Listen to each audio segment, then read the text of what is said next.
As private jets and superyachts arrive on Nantucket for the summer season, full-time residents and government officials are warning that the Massachusetts island must shake up the housing market so that the local workforce can afford to live there. Around 65% of the island's nearly 12,000 housing units are occupied by seasonal residents. The median home price is around $2.5 million, according to data from the local housing agency and an island real estate brokerage. That leaves little housing for workers on an island where a decades-long divide of the haves and have-nots has reached a tipping point, town leaders say. The island town of charming cobblestone streets, lined with shops selling handmade $400 caftans and high-end restaurants offering $50 lobster rolls, is experiencing the same imbalance that has racked other vacation destinations.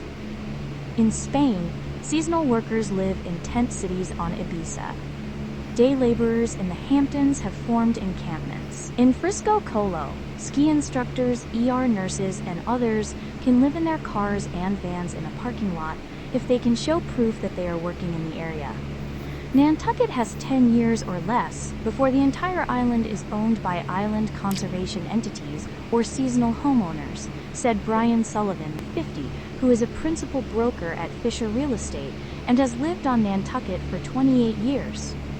Even families living on the island, earning well into six figures, are struggling to find affordable options.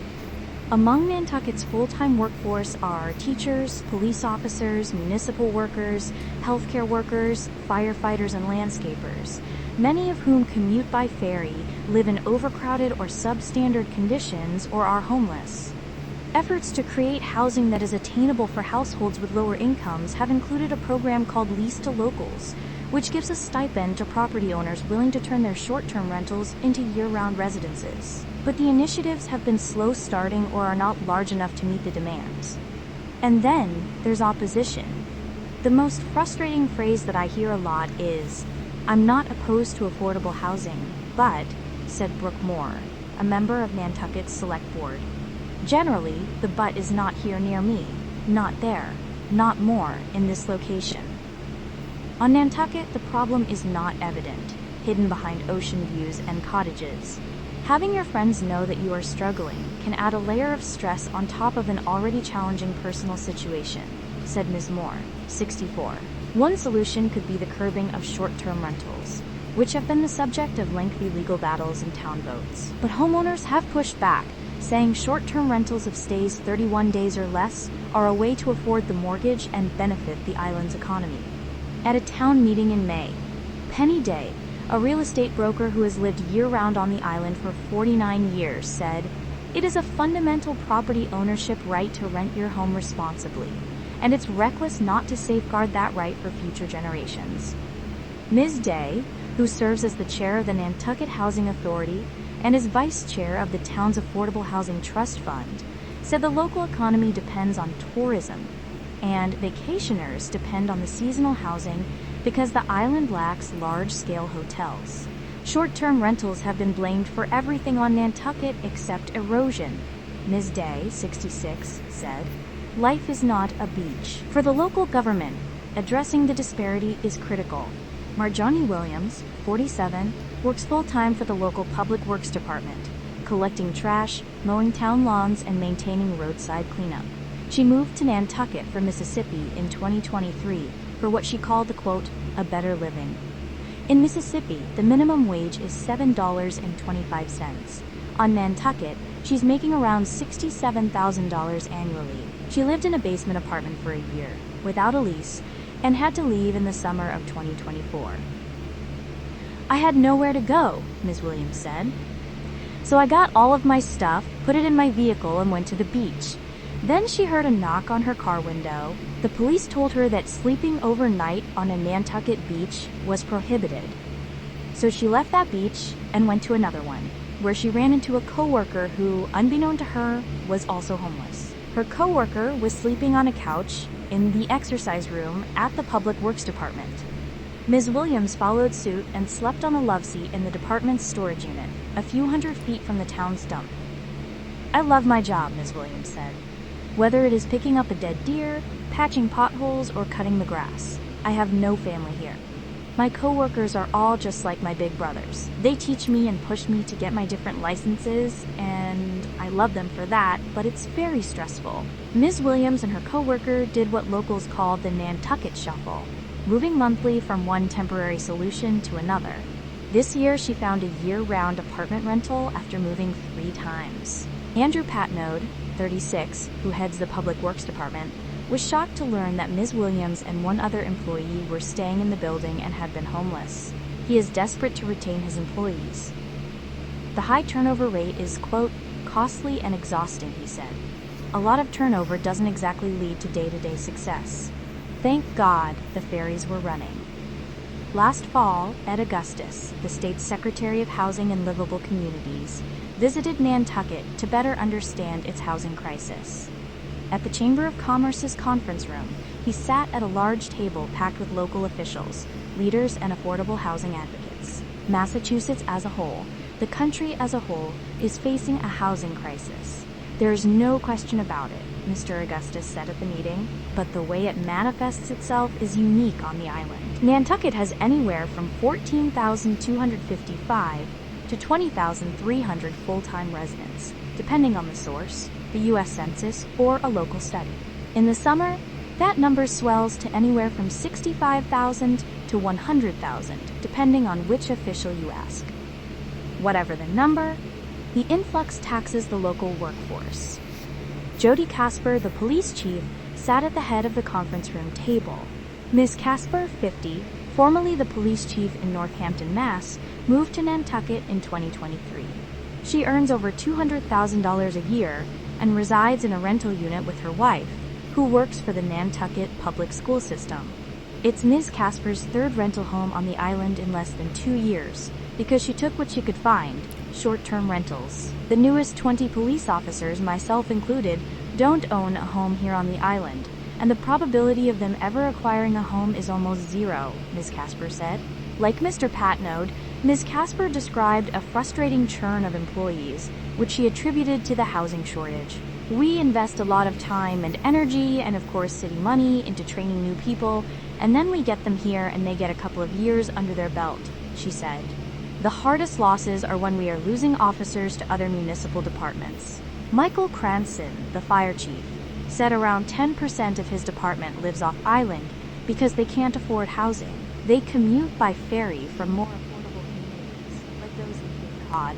We try to adjust the firefighters' schedule so that it will be more conducive to commuting, Mr. Cranston, 53, said. Despite creative and flexible scheduling, the department, which currently staffs 41 firefighters, can still fall short, the chief said.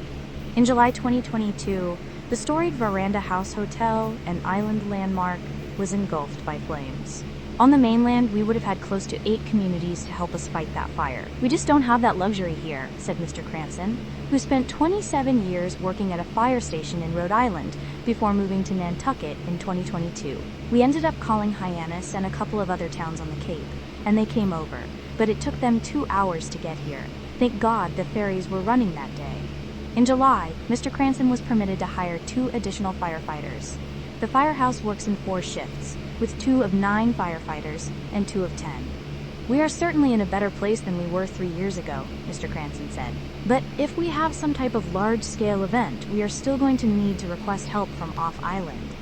We are not moving. Under a state law that went into effect in 1969, at least 10% of Nantucket's year-round housing stock must be affordable to people with limited incomes or those with 80% or less of the area median income. No more than $119,750 for a family of 4 living in Nantucket, for example. So far, 405 units that meet the requirements have been built. An additional 213 need to be developed. Since 2019, Nantucket's residents have voted to appropriate $90 million toward affordable housing, but other efforts, such as a transfer tax on luxury homes to generate revenue to build affordable housing, and a project for 156 condominiums, with 39 designated for households with lower incomes, have been blocked. Some residents have voiced concerns about traffic, fire safety, and environmental harm. Many of the island's year-round homeowners arrived in the 1980s and 90s Mr. Sullivan said at the fall meeting. They bought homes for $285,000. They are entering retirement now and selling their homes for $2.8 million, he said. According to Ann Kuspa, executive director of Housing Nantucket, an island-based nonprofit that develops and manages rental and homeownership opportunities for year-round residents, between 1,200 and 1,500 year-round residents are seeking stable housing. And those full-time residents are more diverse. Over the last 2 decades, the island has attracted Latino people and immigrants from several countries. Over 43% of Nantucket's public school student body is Hispanic. 11 languages and 17 countries are represented in the 4 island schools. Island Taveras, 46, moved to Nantucket in 2006 to work as a Spanish translator in the public school system and an interpreter for the hospital. Ms. Taveras also co-owns a cleaning business, is a justice of the peace, and has her real estate license. Living here on a single salary would be very difficult, she said, before adding that leaving is not an option. Dominican-born and now a U.S. citizen, she got married on the island. She had 2 children who are native islanders, and she got divorced on the island. My 2 kids, all they know is Nantucket, said Ms. Taveras, who currently works as a human resource specialist for the public schools. When I told them that we might have to move, they were like, no way, we are not moving, we are staying in our home. So it's just hard. Her family stayed afloat through the Nantucket Education Trust, a nonprofit that provides rental housing to a select crop of teachers. Currently, the trust has 12 units that house 16 public school staff members. Unfortunately, 12 units do not even make a dent in our housing need, with the school district employing a total of approximately 360 full-time employees, said Elizabeth Hallett, the superintendent. Joanna De La Paz, an administrative assistant of curriculum in the school system, rented a bedroom in a house with 4 other boarders, without assistance. They shared a kitchen and a bathroom. Most people renting out rooms won't let you use the kitchen, said Ms. De La Paz, 27. You have to buy food every day. I got lucky. Even grocery shopping, however, is out of reach for many residents. About 21% of the island's year-round population is food insecure, and 47% of public school students qualify for free or reduced lunch, according to data from the school system and a report funded through the State Agriculture Department.